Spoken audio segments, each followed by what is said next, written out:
The funding program I'm going to tell you about is a program administered by EPA for the purpose of cleaning up diesel emissions from heavy-duty engines. So it's not a direct correlation, but definitely an overlap with the EV question that you all have been talking about today. This is just a brief history slide. This is a program that got started with our first congressional appropriation in 2003 for the purpose of school bus retrofits. It's called the National Clean Diesel Campaign. The goal is to reduce emissions from the existing fleet of over 11 million diesel engines in the United States. As you all probably know, diesel engines are great in terms of energy per amount of fuel and the durability of their engines. But the durability of the engine is precisely the problem when it comes to emissions these days, because as the engines do last such a long time, we have a whole lot of old, dirty diesel engines still on the road, and that's what this program is meant to address. So we focus on several key sectors: school buses, ports and marine, construction, agriculture, and freight through the SmartWay Transport Partnership. The overlaps with EV vehicle purchases that I want to emphasize today are the possibilities for funding medium and heavy-duty electric-driven trucks and idle reduction projects, which are not precisely vehicles, but nevertheless do comprise electrification of normally diesel-powered activities. This is just a summary of the Diesel Emission Reduction Act legislation.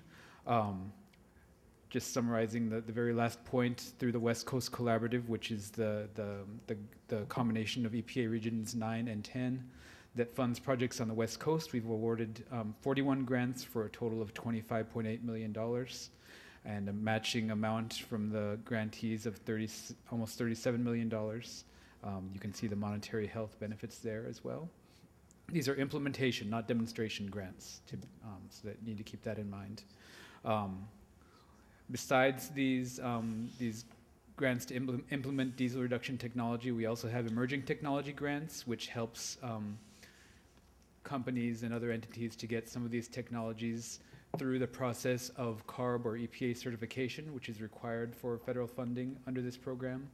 SmartWay Finance grants and state DERA grants, which are non-competitive diesel grants that states can apply for and use for the same type of purposes. We also had funding under the Stimulus Recovery Act that you can see here. I'm going to have these slides available to anyone who asks. Sorry for blowing through so quickly.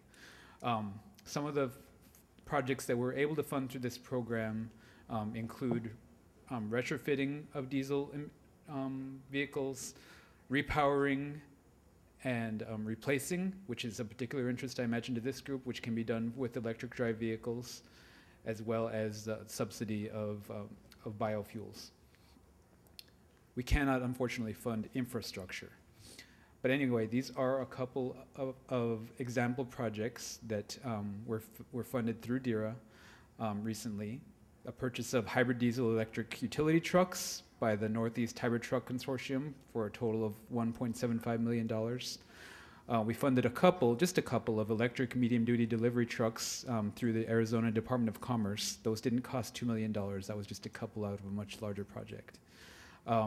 We did fund some electrified parking spaces in southern Arizona through ADEQ, as well as a couple of marine shore power projects at the Port of Tacoma, and most recently at the Port of San Francisco, which now has an installation for cruise ships to plug into the grid.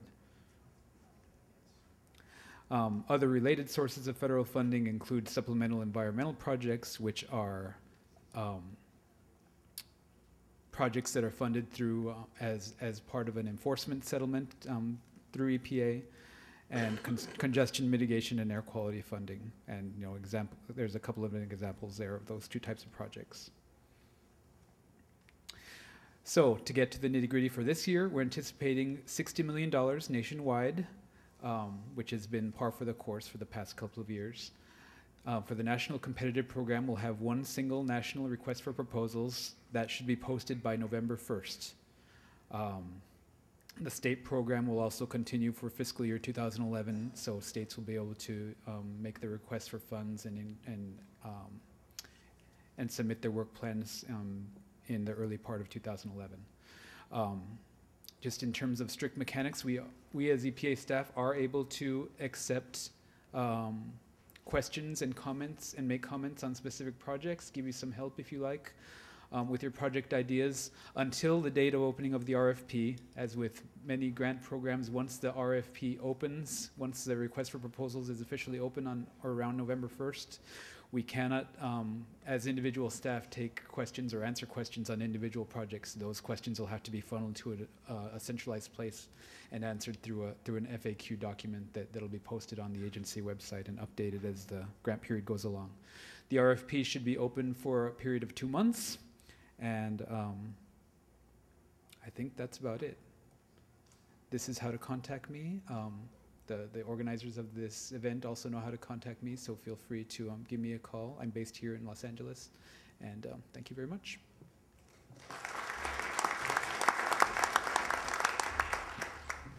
Thank you very much, Francisco. Next, we're going to launch into our local implementation panel. And Jim?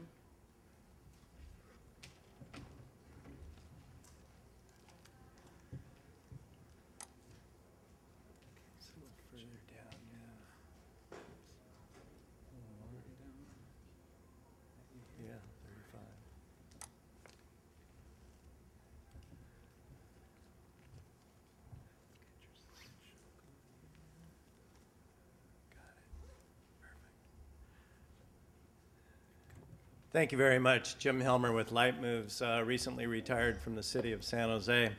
I want to ask all of you a question. When was the last time you pulled into a gas station at night in the rain and found that the pumps were working, but there were no lights on and no roofs over your head? Show of hands. Okay, there's one. I asked that question because as we begin to build our public infrastructure for charging stations, we need to be thinking about lighting at night, shelter in inclement weather situations. So are any of you with local governments here and going to be responsible for installing public infrastructure? Show of hands. Okay, a few of you.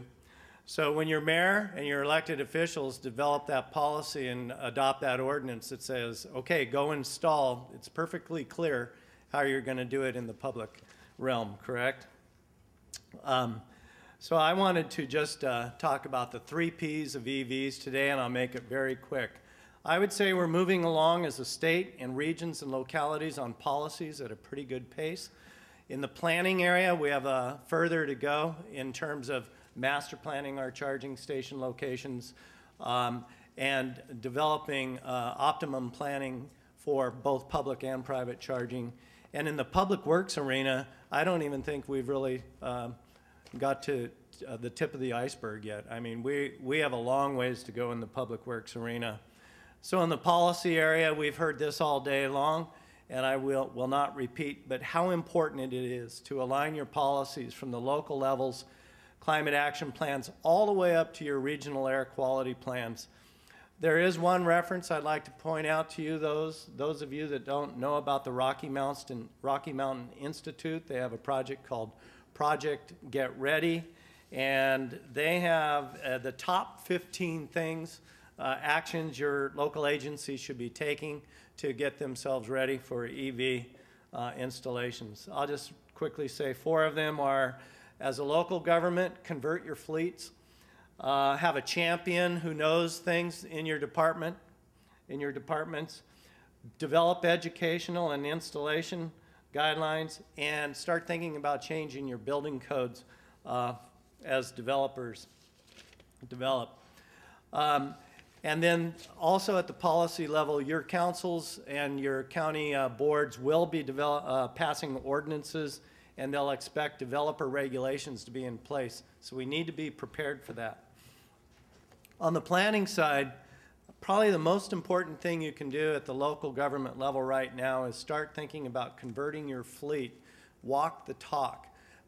Drive vehicles that are clean, park them and charge them in locations that are very visible. Create a charging station master plan for your city or county. be thinking of public locations and private locations and how to involve public-private partnerships. Work with your planning departments so that your zoning ordinances are updated. And in that regard, it would be where can we allow battery switching stations? Where can we allow DC-3 fast charging? Where will we prohibit such uses or encourage such uses? On the developer regulation sides, be thinking of incentives that you can give to your developers, such as higher ratios of building to land or more floors per site if they in fact develop clean transportation alternatives. In your municipal code and your other codes within local government, start creating the definitions that you have to have so that we are all using the same terminology. For example, what is an electric vehicle parking space? What's an electric vehicle charging station? What's a battery charging station?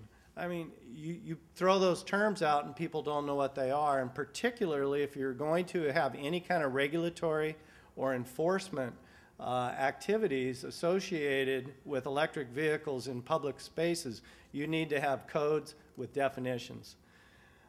Certainly you need installation guidelines, permitting rules, and inspection procedures. On the public works side, we just don't have construction standards yet in public locations. So we need to be developing on-street standards and off-street standards, thinking about parallel, diagonal, and perpendicular parking. Signs and markings. Really, if you go to the manuals of federal and state codes, there are not any really standards for regulatory signage for electric vehicle spaces. The only sign that exists in the entire federal manual on signs is the blue sign that you sometimes see on an arterial or a freeway, which is a guide sign. Accessibility and reach, shelter and lighting I mentioned, and then we have to be thinking of enforcement. So your municipal codes are going to be needing updating as well. Every opportunity you get at the local government, think infrastructure now and installation later. And what I mean by that is, if you're doing a capital improvement project like a new sidewalk, bury the conduit. If you're putting in a new traffic signal, extend the conduit from the meter, etc. School walking routes, be thinking about parking in those areas as you're tearing up those sidewalks as well. And finally, here's an example of a off-street parking lot that has accessible parking. This slide is available as well, or I will make it available, and my website is included. But notice the sign on the right that says blank hour charging. If you are going to have signs that say 4-hour charging, then you need that definition for charging. Charging means I'm plugged in, but I may or may not actually be drawing electricity. Here's another sign adopted by the state of Washington below.